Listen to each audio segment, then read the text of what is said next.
Қайырлы күн достар, каналыма қош келдіңіздер. Бүгін сіздерге мен өте оңай үй жағдайында осындай торт жасайтын боламыз. Соңына дейін видеоны қарап, описание бөлімінде керек заттардың барлығын өлшеп, дайындап, сіздер де менімен бірге осы тортты жасаңыздар. Балаларыңыз өте қатты риза болады.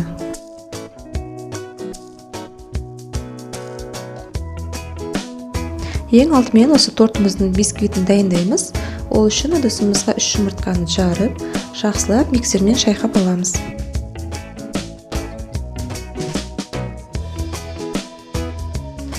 Жұмыртқаның үстіне шекерімізді қосып, осы массамыз ағарғанша және де 2 есе үлкейгенше миксермен тоқтамай үлкен жылдамдықта шайқайтын боламыз. Міне біздің жұмыртқалы массамыз дәл осындай ағарып үлкею керек. Енді үстіне сұйық майымызды қосып, және тағы араластырып аламыз. Ендігі кезекте дайындаған сүтімізді қосып, және де тағы араластырып аламыз. Осы сұйық массамыздың үстіне енді құрғақ қоспаларымызды шетінен қосамыз.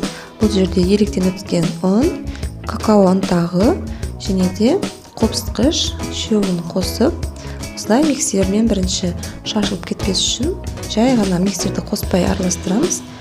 Бір келкі болған соң миксерді қосып, осындай бір келкі сұйық қамыр болғанша араластырып аламыз. Міне қамырымыз дайын болды. Осындай шоколадты қамырымыз дайын болды. Мен осындай кондитерлік кальцоны қолдандым, астына фольга төседім. Егер сіздерде формаларыңыз болса, яғни асты алынатын, соны қолдансаңыздар болады.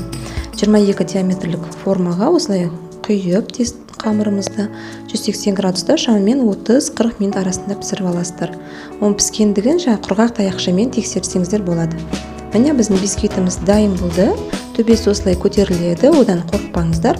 Себебі біз төбесін қазір оны бөлек кесіп аламыз. Осылай төмпейішік болып тұрған жерін оны майдалап, ұсақтап аламыз. Ал қалған тегіс жақтарын екіге бөліп, тортымызды жинауға кірісеміз. Міне дәл осылай төбесін алып тастадым. Енді оны блендерге салып, мен ұсақтап алдым. Егер блендер болмаса, жай ғана салофан пакетке салып, оқтаумен езіп алсаңыздар болады.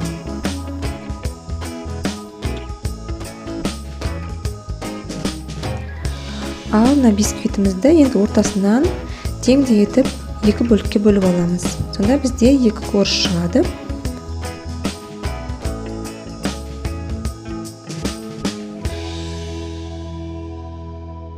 Міне қараңыздар, біздің бисквитіміз сондай жұмсақ, пористе, әдем болып шықты. Ендігі кезекте біз осы тортымыздың кремін дайындаймыз. Менде бұл жерде 200 грамм творог, кәдімгі дүкеннен сатып алған, үйдікін де қолдансаңыздар бола береді. 200 грамм творогты блендермен езіп алғандарыңыз дұрыс, түйіршіктер кетеді. Және де 250 граммдай сливкиді жақсылап, шекермен араластырып, шайқап аламыз миксермен, әбден қоюланғанша. Сонан соң барып, оның үстіне жаңағы блендерден езіп алған творогты салып, ол кезде миксермен емес, жай ғана лопатканың көмегімен араластырып аламыз, барлығы бір келкі масса болғанша. Сонан соң әдемі дәм беру үшін осындай вареный сгущенканың 4-5 қасығын қостым. Ол енді қоспасаңыздар да болады, егер дәмі өздеріңізге ұнап тұрса, қоспасаңыздар болады. Енді осы креміміздің барлығын бір келкі болғанша лопаткамен араластырып аламыз. Міне біздің креміміз дайын болды, өзінің формасы ұстайтын, сондай әдемі дәмі де жақсы болып шықты. Ал енді тортымызды жинауға кірісеміз. Кез келген өздеріңіз ыңғайлы осылай подложканың үстіне бірінші коржымызды қоямыз. Және де шеттер тегіс шығу үшін мен осылай кальцоны қолданып жатырмын, бірақ ол міндетті емес. Үстіне енді 2-3 ас қасықтан крем жағып, бір тегіс етіп, спатула болса, спатуланың көмегімен, болмаса осылай лопаткамен тегістеп шықсаңыздар болады.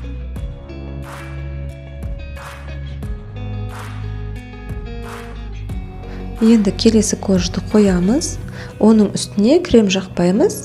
Қазір осындай бөлектеу ыдысқа шамамен 2-3 ас қасық кремімізді салып, оның үстіне бағана блендерден өткізіп алған бисквиттің осындай ұсақтарын қосамыз. Енді олар өз көз мөлшерімен қоса бересіздер. Креммен екеуін араластырғанда бізде 1 келкі масса шығу керек. Яғни бұрын картошка деген пирожен жасайтын едік, дәл сондай масса шығады бізде. Немесе қазір кейк попстарда шығып жатыр, дәл сол сияқты бізде осындай қоймалжы масса шығу керек. Бұл бізде жаңағыдай кремнің орнына осыны қоямыз. Бұл бізде бір слой болып тұрады. Жегенде өте дәмді, бір балмұздақтың дәміндей керемет болып шығады. Сіздер де осылай жасап көріңіздер. Ол тортыңызға жаңағыдай сочный болып, әдемі болып шығуына өз септігін тигізеді. Енді оны да дәл осы крем секілді лопаткамен бір тегістеп шығамыз.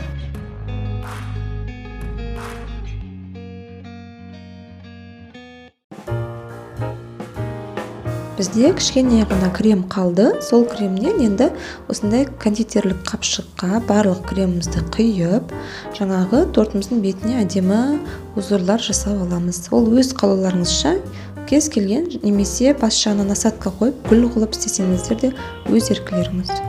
Мен ешқандай насадка қолданбадым. Жай ғана осылай қапшықтың бас жағы кішкене ғана қырқып, дәл пупи пайдікіндей осындай кремді құйып шықтым. Және де бетіне сәндік үшін жаңағыдай бисквиттің ұсақтарымен де кішкене қалып кетті. Соны сеуіп шығамыз. Болды, осымен біздің тортымыз дайын. Осы күйінде тоңазытқышқа шамамен 2-3 сағатқа қойып қойсаңыздар, тортыңыз дайын болады. Мен бұл тортты бір түнге қойып қойдым тоңазытқышқа. Ертесіне осындай әдемі сочный болып шығады. Сіздер де солай жасап көріңіздер. Сонда ортасында кремдері бір-біріне сіңіп, жаңағыдай коржына сіңіп, сондай әдемі болып шығады. Мына шет жақтарында жағылып кеткен кремдерін осылай пышақпен бір жүргізіп, тазалап, әдемілеп аламыз. Енді сіздерге осы дайын тортымызды қазір кесіп көрсетемін.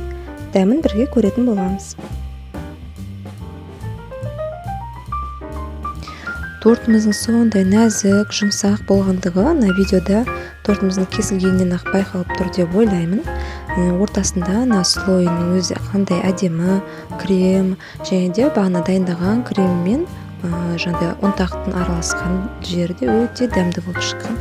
Сіздер де жасап көріңіздер. Бұл торт мен балаларыма ұнады, бір күнде жоқ болады. Және де балаларыңыз бұл тортты жеп көрсе, сізге қайта жасап беруіңізді сұрайтын болады. Сіздер де өздеріңіз байқадыңыздар, онша көп зат кеткенде жоқ. Жаңағыдай бисквитіне дайындап алсаңыздар, креміне бұл жерде кәдімгі дүкеннің сатып алатын күнделікті өзіміздің творогты қолданып, оған жаңағыдай мен кілегейді қостым. Сіздер кілегейдің орнына кәдімгі қаймақпен осылай жасасаңыздар да болады. Өте дәмді, жақсы торт болып шықты. Егер де рецепт сіздерге пайдалы болса, және де ұнаған болса, лайк басып, комментарий жазып, өз ойларыңызбен бөлісе кетіңіздер. Достар, қазір дәмін көретін боламыз. Шын мәнінде тортымыз өте жұмсақ, дәмді болған. Бұл жерде жаңағыдай креміндегі қойылтылған вареный сгущенкамызда, және де ондағы кілегей, творог барлығы өзара жақсы үйлескен, дәмі сондай келісімді, әдемі болып шыққан. Сіздерге де дәл осы рецептпен жасауға кеңес беремін. Олай болса, назарларыңызға көп рахмет. Келесіде кездескенше сау болыңыздар.